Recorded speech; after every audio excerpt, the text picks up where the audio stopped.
a bomb going off, things exploding when they're in the stairwell because the elevators were shut down before the second plane even hit. This is absolutely off the charts, ladies and gentlemen. Here it is. To go and man the Office of Emergency Management at the World Trade Center 7 on the 23rd floor. As I arrived there were police all in the lobby. They showed me the way to the elevator. We got up to the 23rd floor. We couldn't get in. We had to go back down. Then security and police took us to the freight elevators where they took us back up, and we did get in. Upon arriving into the OEM EOC, we noticed that everybody was gone.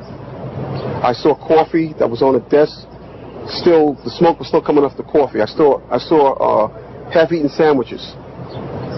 And after I called several individuals, one individual told me that to leave and leave right away. So I came running back in. He said, we're the only ones up here. We got to get out of here. He found the stairwell. So we subsequently went to the stairwell and we're going down the stairs. When we reached the 6th floor, the landing that we were standing on gave way. There was an explosion and the landing gave way. And I was left there hanging. I had to climb back up, and now I had to walk back up to the 8th floor. As I told you earlier, yes, both buildings were still standing because I looked one way, looked the other way. Now there's nothing there. When I got to the 6th floor, before all this happened, when I got to the 6th floor, there was an explosion. That's what forced us back to the 8th floor. Okay. Both buildings were still standing. After getting to the 8th floor, everything was dark. IRS was there. Well, I'm just confused about one thing, and one thing only. Why World Trade Center 7 went down in the first place. I'm very confused about that. I know what I heard. I heard explosions. The explanation I got was it was the fuel oil tank. I'm an old boiler guy. If it was a fuel oil tank, it would have been one side of the building. When I got to that lobby, the lobby was totally destroyed. It looked like King Kong had came through it and stepped on it. And it was so destroyed I didn't know where I was. And it was so destroyed they had to take me out to a hole in the wall. A makeshift hole that I believe the fire department made to get me out. Now, let me be clear about this. He is called, he's there with a city official, he's in security, we'll just leave it at that. He is called up into the Office of Emergency Management, the federal/state city command bunker. He gets in there, there's steaming coffee, sandwich on the table, everybody's gone. This is just minutes after the first plane hit. Everybody's already out.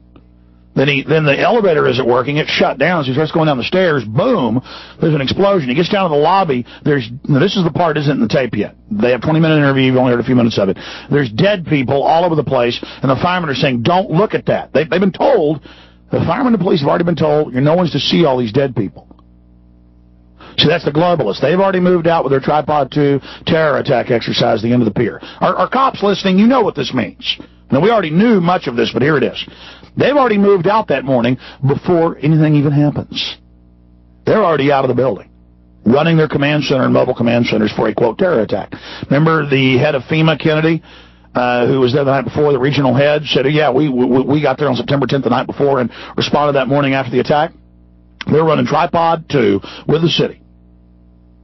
You have this big spook building, CIA, FBI, Defense Intelligence, Army, Navy, IRS, NSA, they're all in there. They're all gone.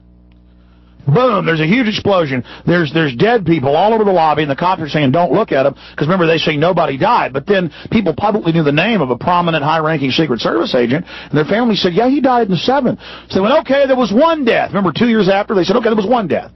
No, there were a bunch of deaths. A lot of people think that's actually where O'Neill was, because first they said they found his uncharred body, then they said they didn't find his body. FBI high-level deputy director, remember he gave a speech a month before when he quit, the FBI saying, our government's going to let Al-Qaeda attack New York as a pretext to get the oil? Well, yeah, let Al-Qaeda. Folks, we have them. This is so huge. I don't even know how to describe how big this is. This is off the charts, and they will be revealing it in the new film who he is, because he doesn't want the publicity right now. He's afraid they'll come after him now. I don't know. I don't know if I agree with that. I don't even know anymore. This is all just off the charts.